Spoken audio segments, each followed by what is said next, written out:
things. Good morning, everybody. Thank you for joining us on this morning's monthly organic open house with NOFA, New Jersey. This meeting's held the last Wednesday of each month from 9 to 10 a.m. via Zoom. And intentionally, we want to create an open space where our community can connect, share ideas, bounce ideas off each other, learn more about what we're up to and what our community is up to. We're really excited today to have special guest Pieter Coetzee. He's the New Jersey Farmland Protection Associate with the American Farmland Trust. And I'm not going to steal his thunder, but he's doing some awesome work connecting AFT to NRCS New Jersey, the Natural Resource Conservation Service, and providing technical support to farmers and landowners in the state to get more farmland preserved. Because we have such an awesome program, but we need to keep driving it. We need to get to that last mile. So Pieter, thank you for joining us. The floor is yours. Devin, thank you very much, Mike, as well. Very nice to meet you, and thanks for facilitating.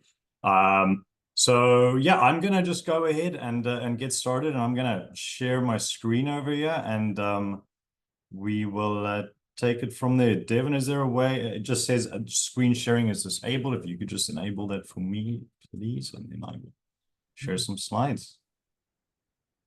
And then right at the end, if folks are welcome to ask me questions and everything, just like Devin said, and I'll be around until the end of this morning's open house. And I'm going to leave some contact details as well, so certainly folks are welcome to reach out directly after the fact. Did that work? Yeah, looks like I am good to go. And right about now, you all should be seeing my slides. Yeah, is that correct? looks good. Mm-hmm. All right, I'll get fired away. So yeah, once again, Devin, everyone, thank you very much. Super nice to meet you all, and definitely looking forward to chatting to you guys about preserving farmland with ACEP-ALE or ACEP-ALE, as we like to call it. So ACEP-ALE is the NRCS's federal farmland preservation program, and I'm just going to talk to you all about that today. So let's get started. So firstly, just a bit of an overview of things that I'm going to discuss this morning, and I'm going to try and keep this brief. I know we are, there are other things that also want to be discussed this morning during this open house. I'm certainly going to run through this as quickly as I can. And again, if folks have questions, feel free to, ask me after the presentation or just reach out directly. So I'll do a brief introduction to American Farmland Trust. A lot of you all might be familiar with American Farmland Trust as an organization, but we've only recently really started moving into New Jersey. We have a very well-established presence up in New York State and other parts of the country, but I'll just do a brief introduction about our organization. And then, of course, we're going to talk about what ACEP-ALE is. I'll discuss some of the benefits and limitations. We will look at some of the minimum eligibility criteria for a parcel to be eligible. And then I will do a brief comparison with SADC's Farmland Preservation Program, because a lot of you might be asking yourselves, well, we already have a very well-established state farmland preservation program, so where does ACEP-ALE fit in? And I will do a very brief comparison because of that. And then I will also briefly just run through the basic ACEP-ALE process, just so you all know kind of what is involved with applying for preservation through this program. And then I will look at some specific opportunities or point out some specific opportunities for the organic farming community in New Jersey. So again, just a brief background of American Farmland Trust. We're a non-profit organization. We were founded in 1980, at a time when these two groups, farmers and environmentalists, were not always the best of friends. We found a way of uniting them, and through that also pioneered the conservation agriculture movement. And we'd like to think we take a holistic approach to agriculture by focusing on the land, but also focusing on agricultural practices and the farmers who actually work the land. And then we also like to say that we work from kitchen table to Congress. And what that just really means is that, we will work one-on-one with farmers, with producers, but we'll also do things such as trying to affect change in the upcoming farm bill, so policy issues, etc.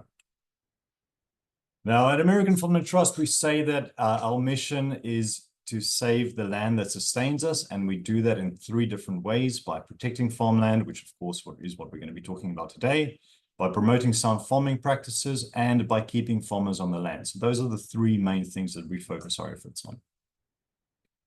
And just briefly, American Farmland Trust in New Jersey, again, we're only recently really expanding our efforts over here, but back in 2019, we did have a training program to help train farmers, professionals working with farmers to access and transfer farmland.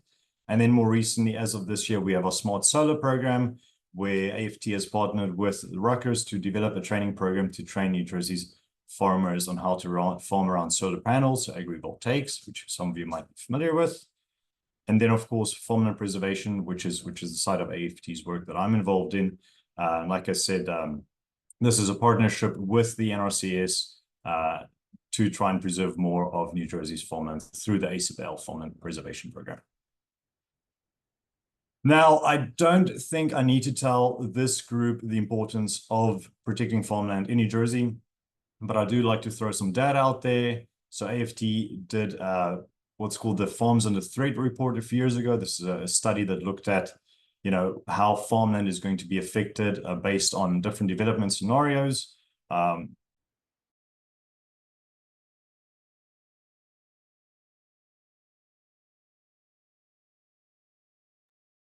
Peter, you're muted. I don't know. I did mute myself. Okay, there we go. Sorry. I'll just start over with this one. So basically, this report that AFT did a few years ago found that, if development trends continue as they are now, New Jersey is projected to lose approximately 125,000 acres of farmland by 2040, and that would be equivalent of losing about 1,900 farms, 181 million in agricultural output, and 7,300 jobs. So certainly quite shocking. So again, definitely need to protect farmland as a result, which brings us to ACEP-ALE. So ACEP-ALE, that acronym, what that stands for, that just really is the agricultural conservation easements, agricultural land easements, ACEP-ALE. You got to love those long acronyms. But essentially, it's a voluntary farmland preservation program. The purpose of this program is to protect agricultural viability by limiting non-agricultural uses on the land, right? It's administered by the NRCS, of course, and the NRCS will provide matching funds for preservation. And how it works is the landowner gives up their development rights and they will receive payment, right? So if you're familiar with, for those of you who are familiar with SADC's farm preservation program or similar programs, they all work pretty much the same way. Landowner gives up development rights and you receive payment for giving up those development rights on your land. Now, just some of the main benefits of ACEP-ALE is that it protects working farms and ranches, but there's also a focus on protecting our most productive agricultural soil and related conservation as related conservation values as well. So things like water quality and wildlife habitat, right? It is important to protect that along with the agricultural land. Another benefit of the program is that it does limit development and non-agricultural activity. However, a landowner retains ownership under the program, right? So you can still sell your property, you can gift it, you can lease it. Nothing changes as far as your ownership of your land when you protect it. And one of the other benefits of protecting land is that it will make land more affordable, right? And it helps facilitating transfer of land to the next generation. It helps maybe new and beginning farmers to access more affordable farmland if that farmland is preserved. So I think that's great. And then lastly, I just like pointing out that because when you preserve your land through a program such as ACEP-ALE, it is a permanent conservation easement, which ensures your farmland is protected forever. Some folks might want to, farmer might want to retire or transfer his land to his or hers or next generation, and they might be comfortable knowing that their land is going to be protected forever under a program such as ACEP-ALE. So I think that's great as well. And I just like pointing out some of the additional benefits that folks might not always think about when they are considering or thinking about preserving their land. One of the things that preservation does, it can help improve the agricultural viability of your land because you as a landowner receive that payment. You receive income that can actually be used to maybe expand your operation, buy new farming equipment, maybe purchase some additional land. And then another thing that folks might not always think about, but I think it is important, because this is a federal easement that is on your land, protecting your property, there is a certain amount of protection provided against eminent domain. And again, for most folks, hopefully everyone, this will never be an issue, but let's just say, for example, New Jersey Department of Transport wanted to put a new highway straight through your land. Well, because your property is protected by a federal easement, they're probably going to have a very hard time doing that. So that's great.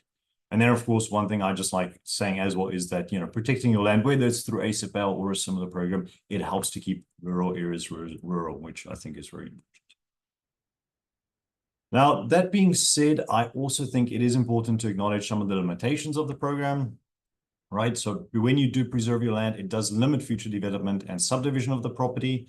This is important, especially if folks are thinking about maybe building another dwelling on their property down the line. Maybe they want to subdivide the property and portion it off to their heirs or their children. That is something to keep in mind if you are going to be protecting your property through a program like ACEP-ALE. Things like subdivision and future development are going to be limited to a certain extent. And another thing that ACEP-ALE does, it does restrict most of the commercial activity to farming activity only on the property. There are some exceptions, but for the most part, most non-agricultural commercial activity on the property is going to be restricted, right? The purpose is to protect a working farm and not to protect a piece of land that perhaps can be developed into a commercial wedding event or something along those lines. Now, the other thing about ACEP-ALE that is kind of unique, probably when it comes to farmland preservation programs, is that not all farming or agricultural activity necessarily is going to be allowed on the property. Specifically, sod farming and ball and burlap style nursery operations are going to be restricted or prohibited under ACEP-ALE. And that's just because of the impact on soil that soil disturbance that these two farming activities have. So if there is sod farming on the property, and again, for a lot of the folks in the school, that's probably not going to be much of an issue. But if there's sod farming on your land before your property is preserved, that could be approved and could continue after the property is preserved. But if you have a ball and burlap nursery style operation, you are probably not going to be able to allowed to do that if you preserve your property under ACEP-ALE.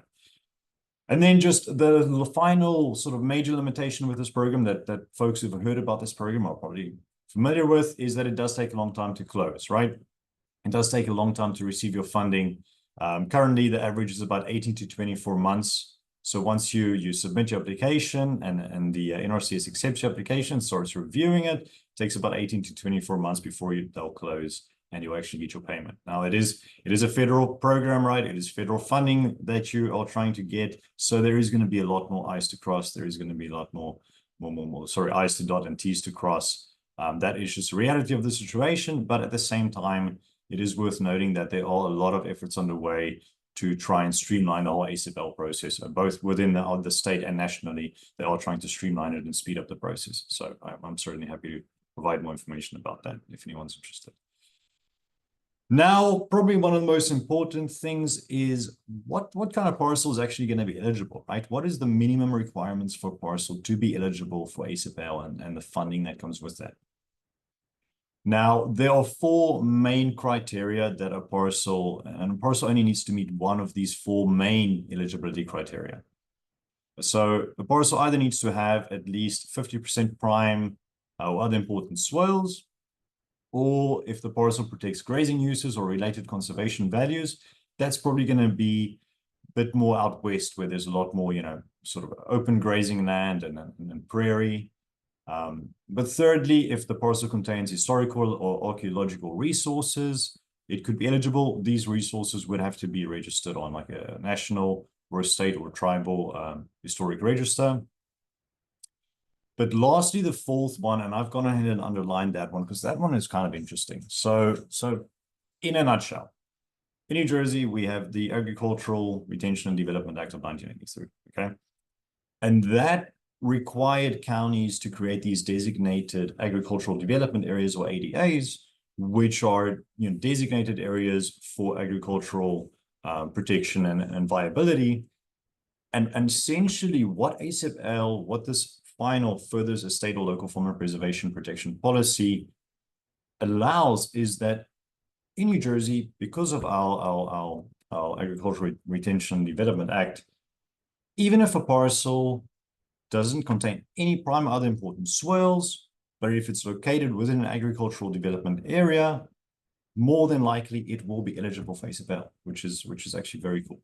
Okay, so you don't even need to have a lot of great soil on the property, but as long as you're in one of these designated areas for agricultural viability and preservation, your parcel will more than likely be eligible.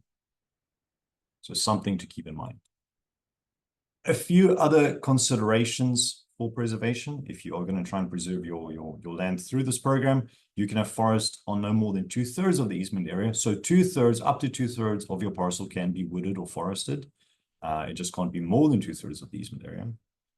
The impervious surface limit is generally around 2%. For folks who might not be familiar with what that means, certainly feel free to reach out. I can answer that question, but I'm sure folks like David and them as well. But generally 2% impervious surface allowed through ACEP-ALE, but you can apply for a waiver to allow up to 10% impervious surface on your land. The parcel must be accessible from a public roadway, right? You need to be able to actually access the property, and that's more for the folks who conduct yearly or annual monitoring on the property. The parcel needs to be free from similar easements or deed restrictions, and what that just means is if the parcel is already preserved by, let's say, the SADC, there's a similar deed already protecting the property, while you can't then go and apply for preservation through the NRCS as well. There needs to be clear title, right? You need to have clear ownership, no questions around that. And then you need to have records with the local farm service agency. And your adjusted gross income, or AGI, needs to be below 900,000, but I do believe it is possible to get a waiver for that as well. And then just briefly, the ACEP-ALE process, so how it works is there are 2 application rounds a year, March 1st and October 31st. Something called the eligible entity will actually apply on the landowner's behalf. And so the eligible entity, that would be a land trust or the county or the SADC, who partners with the landowner to protect their property. They will apply on the landowner's behalf, and they also will conduct things like annual monitoring. So once the eligible entity applies on the landowner's behalf, the NRCS will review and rank the applications, right? So they rank them best to worst. That includes an on-site visit to the property, so the NRCS can just confirm what is actually going on the property and how things look on the ground. Then, similar to the SADC's program, there is an appraisal to determine the easement value, and I will explain what easement value is for folks who might not know what that means. And if your property or if your parcel is selected for funding, again, approximately 18 to 24 months to closing. Once that is complete, the landowner will receive payment equal to the easement value.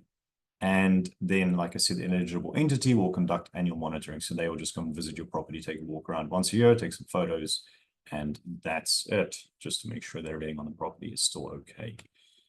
So, easement value, what does it mean? It's actually very simple. Let's say your property currently is worth $1 million, for argument's sake.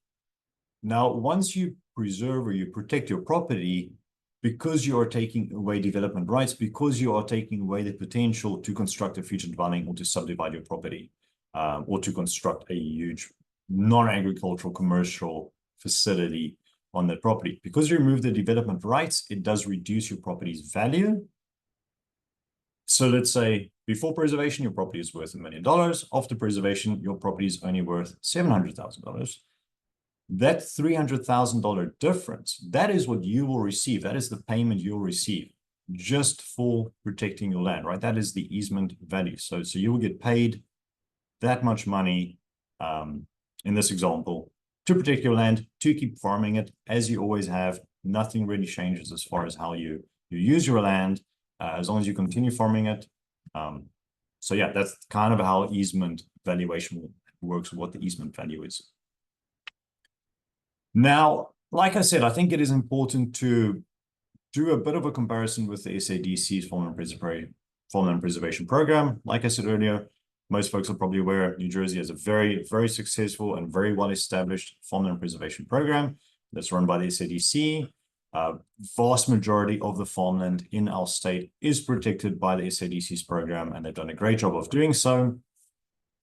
And so you might be asking yourself, well, why do we have ACEP-ALE as well? Or why would someone consider ACEP-ALE as well? And what I always like to point out first and foremost is the goal is for both of these programs to work together, not to compete with each other, but to work together to try and protect the remaining farmland in the state, and also to provide the best options for folks to preserve their land through one program or the other.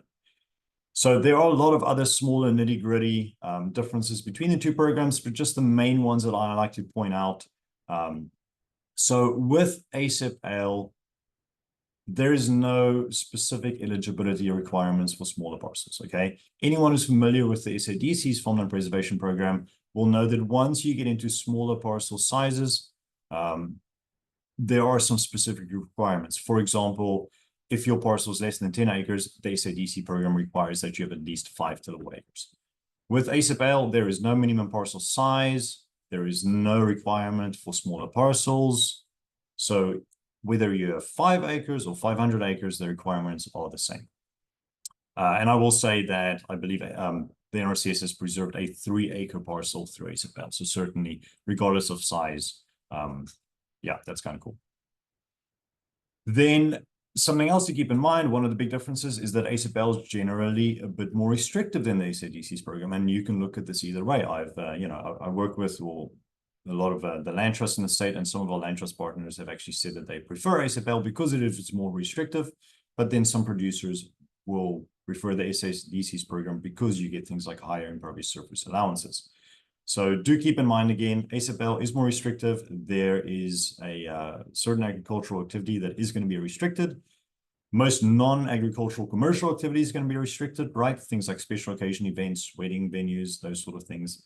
And then, like I said, there is a lower impervious surface allowance. So certainly something to keep in mind. Now, just touching on the forested aspect again, ACEP-ALE does potentially allow a greater proportion of the parcel to be forested. If you have a parcel that does not have a lot of tillable acreage, you have a lot of woodland or forest on your property, ACEP-ALE might provide an opportunity to preserve that parcel, where the SADC's program, it might be a bit more difficult to do so. And then just going into some of the specific opportunities for the organic farming community in New Jersey. Like I said, ACEP-ALE is suitable for smaller parcels. It's my understanding that a lot of the organic farms tend to be on the smaller side. So that's something to keep in mind. And something I pointed out earlier, ACEP-ALE does provide this alternative eligibility pathway for farmers that don't contain a lot of or any prime or other important swells, right? If you have a parcel that it doesn't have a lot of prime or other important swells, or doesn't have a lot of tillable acreage, but you're interested in preserving it and you want to see if it's possible, feel free to get in touch. Let's have a conversation, and we can certainly see if that's doable. There is also a significant amount of funding available through this federal program, right? The NRCS is sitting on a lot of funding that we would like to spend for preservation. So that's one of the biggest barriers to preservation usually is a lack of funding, and certainly through this program, that is not the case, which is great. Then one more thing I like to point out is that some of you might be aware or have heard that the SADC is developing a new statewide valuation formula, an easement valuation formula. And basically what this is the SADC is developing a new formula that is widely expected to yield higher easement values for loan once that valuation formula is implemented. So what that means is if you want to preserve your property, you might get a higher easement value than you do now. And although it is not confirmed yet, at this stage, there seems to be a potential that the NRCS in New Jersey could use the SADC's new valuation formula as well, which means whether you preserve your land through the SADC's program or through the NRCS's program, you would in theory get the same value for the land, which is great. You receive the same payment, which is awesome. And then just the last thing I want to point out, American Farmland Trust, I would be happy to review any prospective parcels. So if you're sitting here and again, you're thinking, well, this sounds kind of interesting. Maybe I would like to see if my parcel would be eligible for preservation through this program. Maybe I have tried applying through the SADC's program, but for whatever reason, my parcel was rejected or was outranked by other parcels. But I'd like to see if maybe ACEP-ALE would work for me. I would be more than happy to review the parcel, to conduct an initial review to see if it would be eligible, and we can take it from there. And of course, if you decide to apply, I would certainly be happy to assist, and I can assist with applications as well, because it is quite a complex process. So just know that that is available, that I'm available. Again, I'm going to leave my contact details in the chat. So feel free to reach out directly, or of course, if you want to reach out through Devin or other NOFA New Jersey folks, they can always get in touch with me as well, but certainly do feel free to reach out. And then lastly, I am certainly planning on being at Festamato in August. So hopefully you'll see me there with a little table and American Farmland Trust, big no farms, no food banner. So if you do see me there, if you do come to Festamato, please feel free to swing by, come and say hi. It'd be great to meet you all in person. And thank you all very much. I hope you all enjoyed that. And if there are any questions, please feel free to fire away right now or send them in the chat, however you want to. Thank you. I'm going to stop sharing. Peter, or is it Pieter or? Peter's good. Peter's good. The I in there always throws people off. It's Pieter, but yeah, Peter's good. Thank you, Mike. Peter, thank you very much. That was really an incredible presentation, touched on so many important things. Many of them, you know, have been very much in top of mind with people in New Jersey, some of the discussions of what's allowed on preserved farmland and whatnot. So we, like you say, we'll open the floor. If you have a question, please go ahead and just unmute yourself and speak out. And if we have any overlap, then just please raise your hand using one of the icons from your toolbar. But any questions for Pieter first to start? I know I have a few, but I see a hand, Virginia. Yeah, I was just wondering, Pieter, thank you. That was really great, super informative. If the payout is so much less than the fair market value, what's the incentive for landowners to enter into the preservation? Sure, you know, and I think that really depends on the landowner too. You know, some folks just want to preserve their land for the sake of preserving it, right? Some folks want to know. You know, we had this little open house informational workshop the other day, and a farmer who's interested in preservation stopped by, and you know, he's had offers from so many developers to sell his land to developers, and you know, whether it's a subdivision or a warehouse that they're going to build there.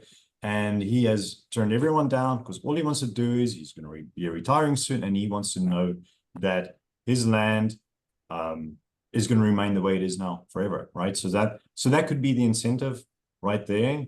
But the other thing is getting that payment too. You know, some folks might be in a position where they need that extra funding. You know, so even though your property value is reduced afterwards, right? That is the reality of taking away development rights.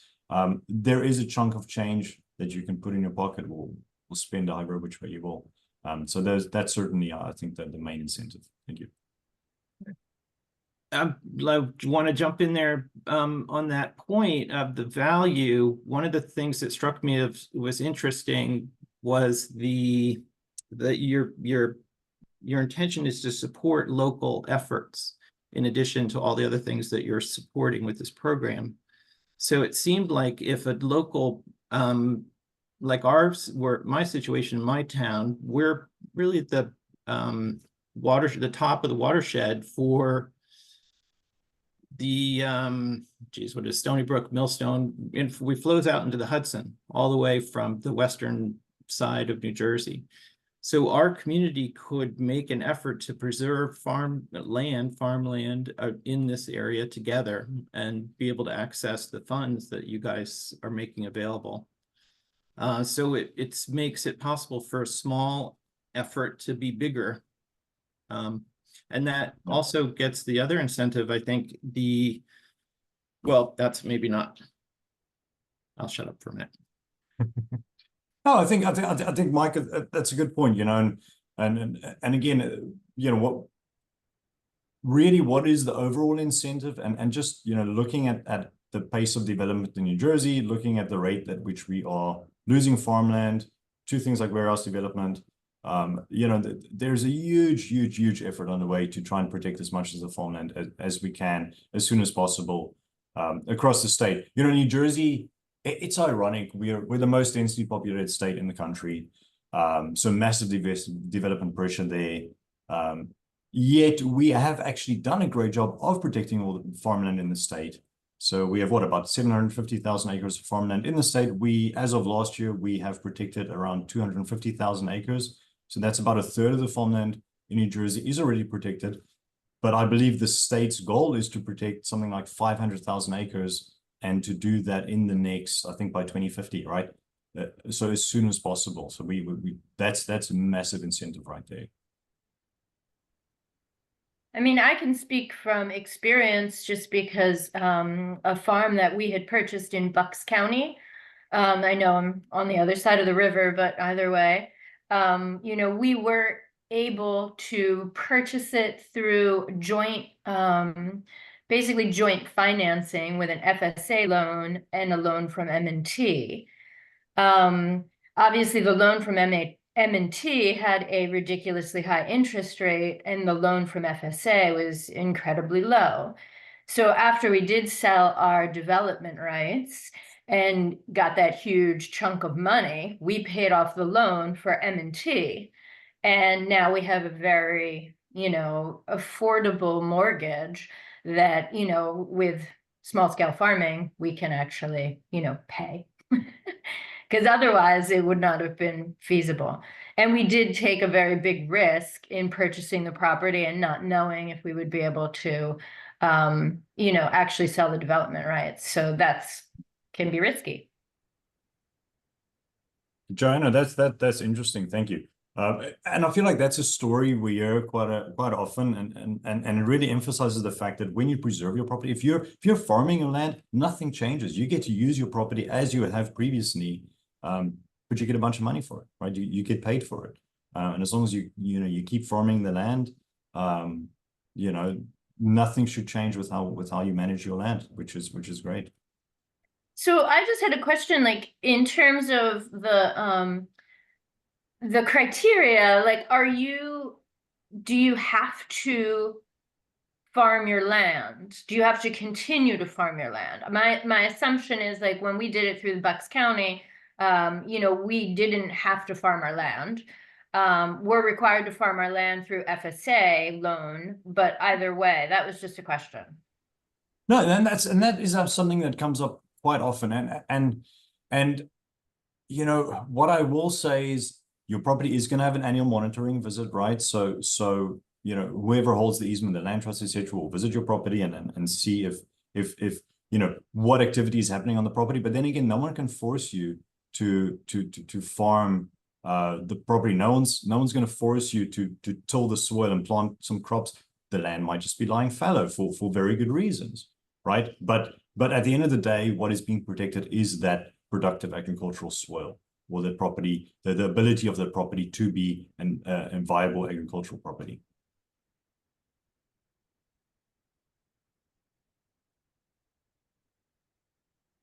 Yeah, feel free to speak up. Thank you, Joanna, that you got to the heart of my question, which is, you know, basically the big challenge we're talking about in New Jersey is, how do you connect people to the land? How do you make it accessible? And so I think your effort is a huge starting point, and then getting the word out and supporting people into that. So the eligible entities, you know, need to be accessible and need to have outreach. I think, so it's all very exciting. And I know there's a lot of money available. And so it's important that we get moving on this, and it's like money well spent. But we can help people afford the land, because the money they get back will reduce the buying cost. The trick is, how do we get that person who's ready to make that jump to connect? It's a lot of dots. We'd love to hear any other questions. Yeah, please. I had a question to just carry on what Joanna was pointing out, in terms of, that was a very creative workaround, what she did to try to make, you know, collaborative effort or cooperative effort to go forward. And I just heard that if land has to go fallow for a certain reason, right, Peter? I just heard you say that, I think. Like, could you constitute a preservation effort where land has been really beat up by conventional farming. And then, because we just got done with a pasture workshop, and one of the consultants was referring to the fact that you have to let certain parcels rest in order to restore pasture. And if you have a sort of an environmental inventory of the farmland, is that eligible for preservation? Like Joanna said, are you forced to farm it if it's been proven that it needs to actually rest and the soil needs to get restored for its whatever new future agricultural purpose would be? Yeah, no, I think that's a very valid question as well. What I will say is, and I don't, I don't work for the NRCS, even though, I work in partnership with the NRCS. But I do believe if you're going to be preserving your land through a program such as ACEP-ALE, that the NRCS will require you to have a highly, or will create a highly erodible land plan for your property. And I think the purpose there is that they're probably not going to force you to do anything to your land that is going to be detrimental, especially when it comes to things like soil conservation. So I would say no one's going to force you to farm land, especially if it's marginal or if it's going to be destructive in any way. No. Okay, and then things like agroforestry, which is an eligible NRCS practice, planting trees with animals, that's all possible then. It's just not the conventional standards. Yeah. Okay, cool. Thank you.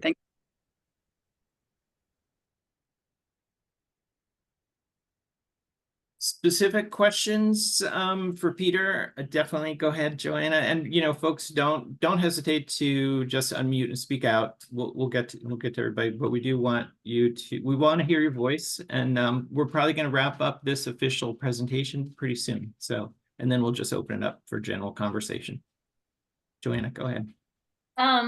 This is just a question. I'm sure you're understaffed and don't typically do this, but I was wondering, do you ever see properties that are on the market or whatever that you flag because they are prime soils and a certain like kind of fit your criteria, and then offer them or try to connect people directly with that? Yeah, good question. So I will say I don't look at the market, So I spoke with someone, there was I think a municipal ag advisory committee chairperson some time ago, and he said that, he keeps an eye out on Zillow for properties changing hand in that town to see, if viable properties go on the market, right? So that they can kind of jump in and try and preserve them as that change in the hands happen. And I thought, oh, well, I could probably do that too. But then again, getting Zillow notifications across the state is probably going to keep me a little busy. But so the strategy is creating a target farm list in certain municipalities, or working off existing target farm lists. Most counties and municipalities have a list of farms or parcels that they would like to preserve. And so working off those lists or creating, new lists for parcels that are eligible, potentially eligible, and then reaching out to those landowners directly. Yes, and that's kind of a big lift, but we've started working on that process with certain municipalities, and we have already made some inroads with some municipalities where we have actually sent out letters or assisted with sending out letters to landowners of parcels that would be eligible, and assisted other municipalities who are interested in preserving parcels by doing a ranking and seeing if those parcels would be eligible and which ones would be the best candidates so that they can prioritize preservation. So that's sort of the strategy that we use to try and reach out and connect with landowners and sort of, try and start that conversation about preservation. That's how we tend to go about it, if that makes sense. Yeah, that does make sense. I can email you later just about, because it would be great if like NOFA had, I don't know if they're sure you're dealing with the whole entire state, but it would be interesting if we had a way to utilize that list or share it or what have you. Yeah, absolutely. And again, I would be happy whether we do it through NOFA or whether folks want to reach out directly with their parcel information, send me a block and lot address, ownership information, and I'd be happy to kind of review that and see if parcel would be eligible. Absolutely. Joanna, I wanted to just add, this is really interesting if we could have a conversation online with Peter offline rather, because the NOFA grant, the Highlands grant to NOFA wanted to grow sustainable ag and initiatives, innovative, creative thinking around this in the Highlands region particularly. And I know they have tons of inventories of what you guys are talking about. So if we could just maybe do a separate email, I'd like to know more about it. And Joanna, also what your experience is in other regions. We only know of this one initiative through our grant funding, but I'm sure there's plenty others. Yeah, it sounds good to me. I'd be happy to have a conversation, definitely. Thank you. Sort of on that note, Bob shared a comment about, I like hearing about the silvopasture potential, sort of implied in this concept of, alternative agricultural concepts and visions. And Peter, I caught my eye that you mentioned, incorporating solar into farming, which is definitely a hot button item. And I just wanted to give you an opportunity to sort of wrap up your presentation. Maybe if you could share with us something you've seen that's unexpected, or farming practices that you admire or think that we'd like to hear about. Thank you, Mike. And yeah, I'm definitely happy to wrap up as well. I'm going to give folks, time to discuss whatever else you want to discuss during this open house. But thanks for the questions, everybody. I appreciate it. And again, we'll have some follow-up conversations with some of you directly, and feel free to reach out. My contact information is in the chat. What I will say though, as far as interesting farming practices, currently I am looking at the wine industry in New Jersey for preservation. A lot of the wineries, which is an approved agricultural activity on the land, is vineyards and orchards, right? But currently looking into making inroads in that sort of community or that industry to try and get some more of the wineries preserved. Thank you. Thank you. So feel free to continue with this discussion. Any question is free. I guess, it will take 5 minutes, Meredith, if you want to just, it seemed like you had something on your mind you'd like to share with the group, which would be great to hear. Likewise, if anybody has anything specific, a specific question that they have about organic in New Jersey, about NOFA, this is a place to get it out in the open so we can talk about it. But Meredith, I Thank turn it over. you.